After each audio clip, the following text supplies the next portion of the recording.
worst enemy you can meet will always be yourself.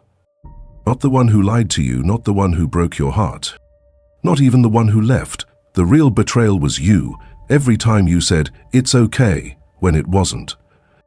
Every time you gave another chance to someone who already proved they didn't deserve it. You weren't being kind, you were being afraid. Afraid to lose them, afraid to be alone, afraid to face what that silence would sound like without their voice in it. But Nietzsche warned us. When you bury your rage in the name of forgiveness, when you suppress your pain to be the bigger person, you don't become free, you become your own executioner. Because every time you forgive the wrong person, you punish the right one yourself. This isn't a video about revenge. This is a video about remembering your worth, and how Nietzsche's darkest truths might just set you free from the prison you built out of your own kindness. Stay, because by the end of this, you'll never apologize for choosing yourself again. The mask of forgiveness. They told you that forgiveness is strength, that letting go makes you noble, that turning the other cheek makes you the better person. But what if that was a lie? What if forgiveness, the way the world teaches it, is just another word for submission? Let's be honest. Most of us don't forgive because we've healed. We forgive because we're too afraid to lose someone, too broken to fight back, too ashamed to admit that we're angry, because anger makes us feel weak. So we cover it with smiles, with soft words like closure, with phrases like, "I've moved on," but deep down, something inside us is still bleeding. Because the forgiveness wasn't real, it was forced. Society has turned forgiveness into a performance for others to clap at, a mask we wear to look mature while dying inside. Nietzsche saw through this centuries ago. He said, "Pity preserves what is ripe for destruction." To Nietzsche, pity, like blind forgiveness, doesn't heal the soul. It keeps us chained to our pain. It forces us to carry the weight of people who should have been cut off long ago. And here's the cruel part. The more you forgive people who hurt you, the more you begin to believe you deserve it. Because why else would you stay? It's not strength, it's programming, conditioning, a morality designed to keep the powerful unpunished and the sensitive enslaved. You become the battlefield, torn between the anger you feel and the kindness you're expected to perform. That is not peace, that is self-harm. Because every time you forgive someone who hasn't changed, you teach them that hurting you has no consequence. And you teach yourself that your pain isn't worth protecting. So let me ask you something brutal. How many apologies have you accepted that felt like a slap? How many times have you smiled while your soul screamed, "Don't trust them again," but you did anyway? You were never weak for loving, but forgiving without boundaries? That's not love. That's a slow suicide. When you forgive too much. There's a point where forgiveness stops being noble and starts becoming self-abuse. You know exactly what I'm talking about. That moment when someone hurts you, again, and you feel that tightness in your chest, but you say, "It's okay," because you don't want to argue. You don't want to lose them. You don't want to be alone again. But inside, you're cracking. Not all wounds bleed. Some just whisper, "Here we go again." Let me tell you a dark truth.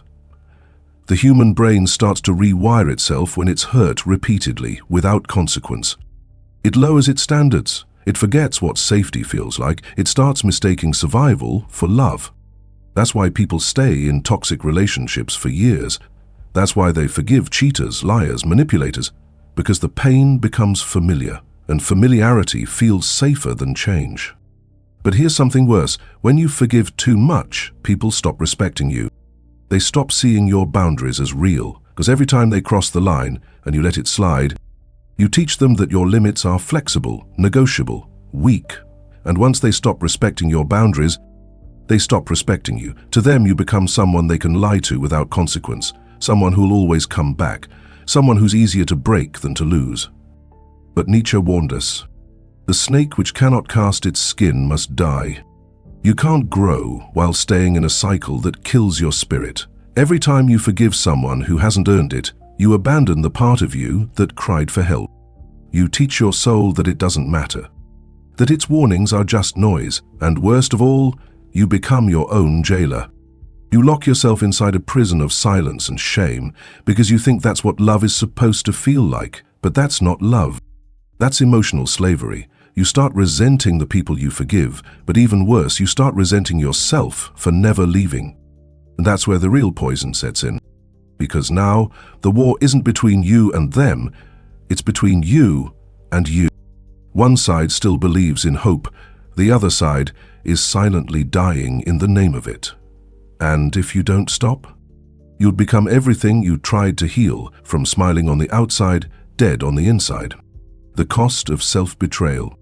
There is no pain deeper than the pain you inflict on yourself in silence.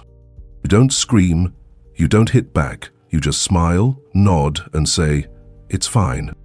But it's not fine, and your soul knows it. Every time you forgive someone who didn't ask for forgiveness, every time you swallow your truth to keep the peace, you die a little inside. This is self-betrayal. And Nietzsche saw it clearly. Man suffers most from the suffering he creates for himself. Most people don't realize this. It's not the betrayal that breaks you. It's forgiving it before you've healed. It's moving on just to look strong. It's loving someone while loathing yourself for it. Look at the world we live in. We glorify letting go, but we don't talk about how often that means letting go of yourself. On Instagram, they tell you be unbothered, protect your peace. But in real life, you keep replying to the person who ghosted you. You keep checking their story. You keep shrinking yourself into silence because you don't want to seem dramatic. You think maybe, if I'm nicer this time, they'll change. They won't, and you know it, but you keep forgiving them anyway. Because deep down, you're hoping they'll finally treat you the way you treat them. That's the most dangerous lie of all. That your suffering will earn you love. It won't. What it earns you is self-disgust. You stop trusting your instincts. You stop believing your emotions are valid. You start apologizing for your own boundaries. And then one day, you look in the mirror and you don't recognize the person staring back. You see the damage, the compromise, the exhaustion from always trying to be enough for someone else. This is what Nietzsche meant when he said, man becomes his own enemy, not in grand gestures, but in tiny moments of self-abandonment, repeated over and over until there's nothing left to abandon. You don't forgive them. You punish yourself for not being able to stop loving them. And if you don't stop this, cycle becomes your personality, your identity, your silent prison. The power of no, where Nietzsche's solution begins? There comes a moment when you don't need closure, you don't need apologies, you don't even need revenge. You just need one word. No.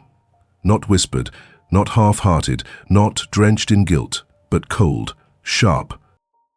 No more calls, no more chances, no more maybe they'll change. Because here's the truth. Forgiveness doesn't make you free. Boundaries do. We live in a world where people treat kindness like weakness, where manipulation wears a smile, where the ones who scream, "You've changed," are the same ones who never deserved to stay. And still, you're expected to forgive them? Nietzsche would laugh at this. The weak are always forced to lie, to hide who they are, to submit. He believed in the will to power, not as control over others, but as mastery over yourself. And that mastery begins the moment you say, "I will no longer betray myself just to keep you comfortable." Let's talk reality. You don't need another red flag to know what you already feel. You don't need another sleepless night replaying the same apology in your head. What you need is the courage to walk away without explaining yourself. Because not everyone deserves access to you. Not everyone deserves forgiveness. Some people deserve your silence, your absence, your complete indifference. Saying no doesn't make you cruel. It makes you clean. It removes the rot before it infects what's still alive in you. And here's what they'll never admit. They liked you better when you were easier to hurt, when your heart was wide open and your standards were low. But that version of you, the one who kept forgiving, kept hoping, kept bending, that version died the moment you realized. You are not here to be understood by those committed to misunderstanding you. You are here to rise, to evolve, to become untouchable, not because you're cold, but because you've burned away everything that made you weak. And it all starts with one word: no. Becoming the master of yourself. There comes a point where the pain no longer breaks you, builds you, where the betrayal doesn't make you bitter, it makes you bulletproof. This is the moment Nietzsche wrote for, not the moment you forgive them, but the moment you outgrow them. You see, the overman, the one Nietzsche spoke of, doesn't live in the past. He doesn't replay every betrayal, doesn't write poems about the people who didn't stay. He doesn't need closure, because he is the closure. What is great in man is that he is a bridge and not a goal. Nietzsche thus spoke Zarathustra, you are the bridge. From who you were to who you must become. And that bridge is built with fire, with grief, with the cold silence of nights you spent wondering why they never chose you, until the day you realized you were supposed to choose yourself. Power begins when you stop asking, why did they hurt me? And start asking, why did I keep letting them? This is not about ego. It's not about becoming untouchable or emotionless.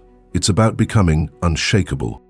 You were not born to be endlessly patient, endlessly forgiving, endlessly available for people who only come to take. You were born to lead your soul out of slavery. And if that means being misunderstood, good.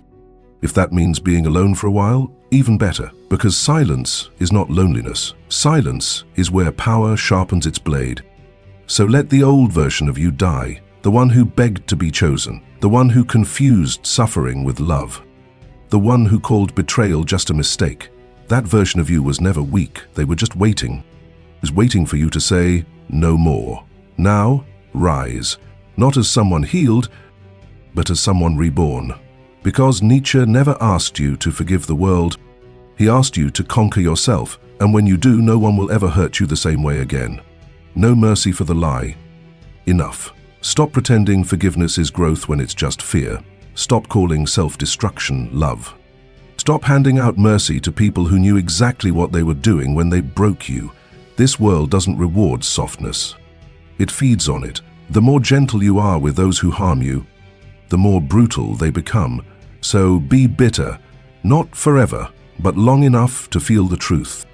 Long enough to let the pain harden your spine, long enough to face reality without anesthesia.